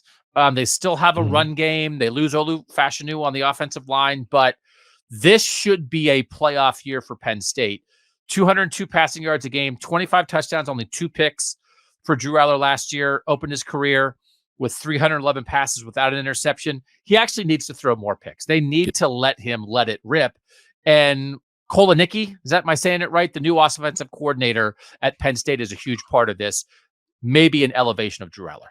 Yeah, like Drew Allar still has the big arm, still has the size, still has the athleticism. I don't like Penn State clearly didn't get everything out of that they should have last year, and I did factor in the hiring of Andy Koltenicki as the offensive coordinator here to bring that out of him. I also factored Beau Pribula into this too because we're just talking about the 2024 season, but after seeing what Andy Koltenicki did at Kansas with Jalen Daniels and Jason Bean and like kind of working with two quarterbacks, I think he has some interesting ideas on how to play two, especially two that are as different as Drew Allar and Beau Pribula are. So I think both actually factor in to 2024 for Penn State in a way that is interesting / exciting. And I do think that Drew Allar is going to take a step forward in a different offense, provided that James Franklin lets Andy Koltenicki do what he wants to do. Because I do think, not to take some of the blame off on Mike Yurcich, who I don't think did a very good job there. I think some of it is James Franklin's reticence to be aggressive on offense, and he needs to let go of that, I think, to get the most out of Drew Allar. And I think that'll happen this year. I think James Franklin realizes that too, that they have an NFL quarterback on the roster, and they need to treat him as such and like let him cut it loose a little bit. They played sort of a do or die game against Ohio State last year, and it felt like Drew Allar had a governor on him the whole time. And then they got down and he let it rip on the final drive and they were moving the ball. Julian Fleming, potentially a huge deal for Penn State here. You expect maybe the number one receiver now going back home, Ohio State transfer. They need better receiver play. So they need more guys to get open, and they need to let Drew Allar make a mistake every now and then. I like picks because it means you're taking chances. You're throwing some 50-50 balls. And I think Penn State, I here on the YouTube show on the graphic, I included the 311 passes without a pick. I don't think that's good. I don't really see that as a positive stat because it means every time there was a guy who was maybe open, but not for sure, he didn't throw it. If you're going to win at a high level, if you're going to beat Michigan and Ohio State, if you're going to get in the playoff and win games, if you're going to get in a Big Ten championship game, you can't only throw when a guy's wide open. And I'm not saying that's Drew Allar's fault. I think a lot of this is on Mike Yurcich and James Franklin and the receiver play. So this guy is good enough to maybe make a mistake every now and then. So I think this is appropriate. Top 5, like confidently, Drew Allar and Penn State, one of the top 5 quarterback rooms. You feel like very confident in that? Yeah, I feel good about it. Yeah. All right. 4th is Notre Dame. Riley Leonard, the Duke transfer. They have CJ Carr as a young guy, right? Like, but this is really about Riley Leonard, a very sought after quarterback. They did the same thing with Wake Forest's Sam Hartman last year. I was super high on that. Maybe it didn't meet my expectations. How high are your expectations for what Riley Leonard could be? Higher than they were for Sam Hartman. And Mike Denbrock as the new offensive coordinator factors into this for me too, with what he was able to do with a dual threat quarterback and Jaden Daniels at LSU last year. Now I think they had multiple years working together, which Riley Leonard and Mike Denbrock will not have. But Riley Leonard is maybe the most athletic quarterback in the country, at least among the guys who are going to start this year. He's up there in the conversation. Needs to show, I think, a whole lot more as a passer, but his pure athleticism, I think, puts him pretty high on this list. And I just think that they're going to get something more out of him than Duke was able to. Like Sam Hartman went to Notre Dame and was like more or less the same quarterback, I think, than he was at Wake Forest. And it's not like Notre Dame has awesome offensive weapons. They're like revamping their receiver room a little bit. We know they have good tight ends. They should still have good running backs this year. The offensive line is turning over, but I think you always feel good about what they're going to do up front. I just think it's an environment that can bring out more out of Riley Leonard. And is he like a first round ceiling quarterback? I don't think so. I don't think there's enough there as a passer, but like athleticism tools, like people love him. And I think that there's something for Notre Dame to tap into there that makes this potentially one of the better quarterback situations, not only in the North, but perhaps in the country. Yeah. I mean, it's not like crazy stats at Duke, but I don't know. Is there a JJ McCarthy comparison here in terms of like an athletic guy who can move around? Yeah. Maybe you're not asking him to throw for 300 yards a game, but he can solve problems for you and you can win at a high level. Yeah, I think so. And probably, I think in the end, and whatever, Michigan won a national title, so what does it matter? I guess I would say that like JJ didn't run as much as I thought he would. Yeah. And I think Notre Dame might embrace that a little more with Riley Leonard. Yeah. Or you have All to, right. I think. Third is where we get to Ohio State. This is Will Mhm. Howard, the Kansas State transfer. Devin Brown still in the room as a third-year quarterback. Lincoln Keenholz still in the room as a second-year quarterback. And we discussed earlier in the show both Julian Sand and Aaron Noland as freshman quarterbacks. But really, this is a Will Howard conversation. Is there any world where Will Howard is not the starting quarterback to open the season for Ohio State? No, I don't think so. So then we're trying to evaluate Will Howard, what he was at Kansas State. They did a lot with him in the design run game. Certainly has potential as a thrower, is not all the way there. Maybe Ryan Day and Bill O'Brien can add some polish to that. He can't be higher than third, I think, on our list. Is that fair to say? Yes, based off what's ahead of him, yeah. Like, are we sure he should be ahead of Riley Leonard and Drew Allar and Cam Rising? If you said to Ohio State right now, hey, man, you're trying to win a national championship, you want Cam Rising or Will Howard? Ooh. Will Howard, I think, given Cam Rising's injury situation. Okay. Will Howard over Drew Allar? Yes. Yeah, I think so. I think you're more likely to get a big step out of a veteran like Will Howard than you are out of a still relatively inexperienced quarterback like Drew Allar. So the fact that I think it's a big deal that Bill O'Brien is the new quarterback's coach instead of Corey Dennis. You're going to have just more experience, a higher level of coaching in that room. It's still going to be running the Ryan Day offense. Do you feel pretty certain that at the end of the year, this will be a top 5 Northern quarterback situation, or is this just where it has to be now? And then some of these younger guys maybe wind up playing at a higher level. I feel good about it being top 5. If it's 5th instead of 3rd, I don't know that would shock me necessarily. The thing that is hard for me at the moment anyway is like you watch Will Howard and there's plenty to be excited about. You look at some of like the numbers of like throwing downfield in particular, like it doesn't wow you. In fact, some of it looks quite bad. But how much of that is because he's not a good downfield thrower, and how much of that is because his best receiver at Kansas State last year was a fullback, and they don't throw the ball down the field very much. So I think if you factor in obviously having much better weapons around him, I think an offense that by design will just ask him to do more and be a little more aggressive throwing the ball, which I think he can handle. I think there's reason to be optimistic about him taking a step forward. And then you factor in like his running ability, which Ohio State has not always embraced under Ryan Day. I think we'll have to embrace it to get the most out of Will Howard. Then you feel pretty good about the direction that it's going. And I like his experience. I like that he's won a conference championship already. He was a full-time starter last year. He was like a part-time starter the year before that. So he's got some games under his belt. So there's more to like, I think, with Will Howard than there is to be worried about with him or curious about with him. But, he's also coming to Ohio State because the NFL feedback for him was not what he thought it would be or what he wanted it to be. So, like, what's the ceiling there? I don't know. It's not like I don't think he's a first-round quarterback. But even if he's like a guy who's going to go like in the 3rd round, I think that is probably good enough for Ohio State to do what it wants to do, giving everything else it has on its roster. And as opposed to the recent past, I don't think anybody believes that with all the defensive players they have back, with Trevor Henderson and Quinson Judkins in the backfield, that Ohio State has to have the best quarterback in the North to be a team that can contend for a national title. So they really, I think, wanted to raise their floor with this situation. And then they'll get back on track, and they need to. I don't think this is a portal quarterback school either, but with Julian Sand and Aaron Noland, they'll get back to developing their own high-level high school guys. You just had to make sure your quarterback play was good enough that a defense led by 5 stars and a good running game and all of this can work. And by the way, where I'm very into like what's the peak of what guys have shown. Will Howard against Texas last year, 26 of 43, 327 yards and 4 touchdowns, right? Like there are moments.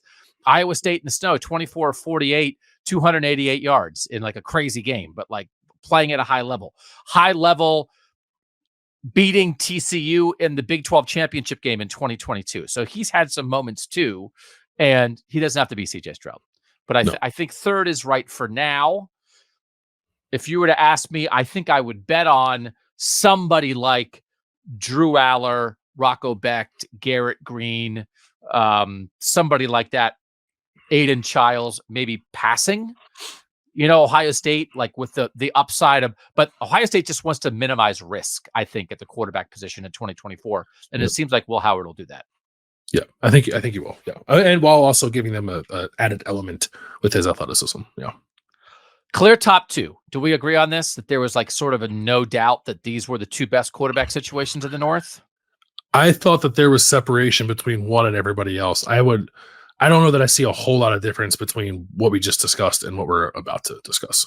And number two is Dillon Gabriel going from Oklahoma to Oregon. So this is the Oregon quarterback room, which also includes Dante Moore, who was an original Oregon commit, flips to UCLA, plays at UCLA, starts some games, now transfers back to Oregon. So what we like about Oregon is they have a now plan and a future plan, that they did both of those in the portal. Dillon Gabriel is going to be a one-year starter, and their plan is that Dante Moore will take over after that.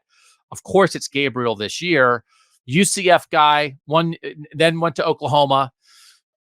I was pretty confident putting him ahead of Will Howard. I don't know that it's a huge gap, but I just imagine them continuing a lot of what they succeeded on with Bo Nix. Yeah, I think it's because Oregon has done this already, and I know Ohio State had Justin Fields as a transfer. That's not the same thing. I don't think is what they're trying to do with Will Howard, and even really what Oregon tried to do with Bo Nix necessarily, because Bo Nix was not just as young as Justin Fields was when Ohio State got him. So Oregon has a track record of success here that I think you buy into, that helps elevate this situation in our minds, or at least it did for me. Statistically, Dillon Gabriel has been better than Will Howard. If Will Howard played at UCF in Oklahoma, I don't know that would have been the case. There are more wide open offenses that throw the ball more and throw it down the field more aggressively. I think Will Howard's tools are more enticing than Dillon Gabriel's, but Dillon Gabriel's the most experienced quarterback in college football this year. Has been incredibly productive at two programs, has played in big games. I think can handle the Oregon offense quite well, because they're not going to ask him to bomb it down the field, which I don't think is his strength. Like, he can get it out quickly. He can run the ball. I think it's a good scheme fit for Oregon based off what we've seen the last couple of years from Bo Nix. So I'm okay with them being two. And then part of it for me also was intrigue, at least, about whether or not they might try to play both Gabriel and Dante Moore this year and what that might look like. I wasn't factoring in like, oh, they got to now in the future. I was more thinking of it as like they had these two talented quarterbacks and what they find a way for them to actually impact 2024, which I think is possible. Like Dante Moore is not like a crazy runner, but maybe you can incorporate him in some interesting ways if you're Oregon. 125 touchdowns, 26 picks in Dillon Gabriel's career. That's 3 years at Central Florida. Started in 19 and 20, got hurt in 21, transfers to Oklahoma, the starter there the last 2 years. So he's been a starter like for 5 years in college football. This is sort of one of the last remnants, one of the last remaining guys of like, it's a 6th-year guy. There's a COVID year involved, all that kind of stuff that we're not going to see guys like this around that much anymore. But again, has played at a high level for a very, very, very long time. Has 4 different 3,000-yard passing seasons in college. Mm-hmm. It's just like, it's crazy. So he really is. He's just like the left-handed reincarnation of Bo Nix. And so expect more of the same. And then number one is pretty clear. And again, it's a reminder, because we got so out in front and then there was so much backlash, but this stayed the same. Shedeur Sanders is an excellent quarterback. And that's why Colorado and Shedeur Sanders are a clear, like, no doubt about it, number one on our list. Like, this is an NFL quarterback, right? Yeah, I think so, which was like a little bit of a revelation for me last year, because Shedeur Sanders was a good recruit, but I didn't watch a ton of Jackson State football, so I didn't really know what to expect from him. And he was really good last year, and in some difficult circumstances to be good too. Now, there were some clunkers in there for sure, like a couple, not a whole lot of them.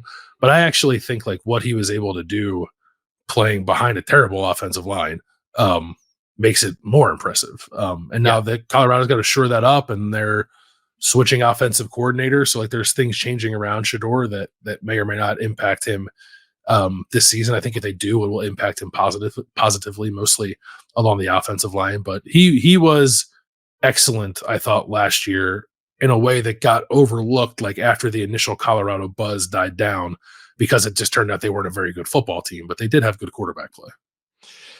27 touchdowns, only 3 interceptions, 23 big time throws versus only 9 turnover worthy plays. Like, this guy makes big plays, but also takes care of the ball. 294 passing yards per game.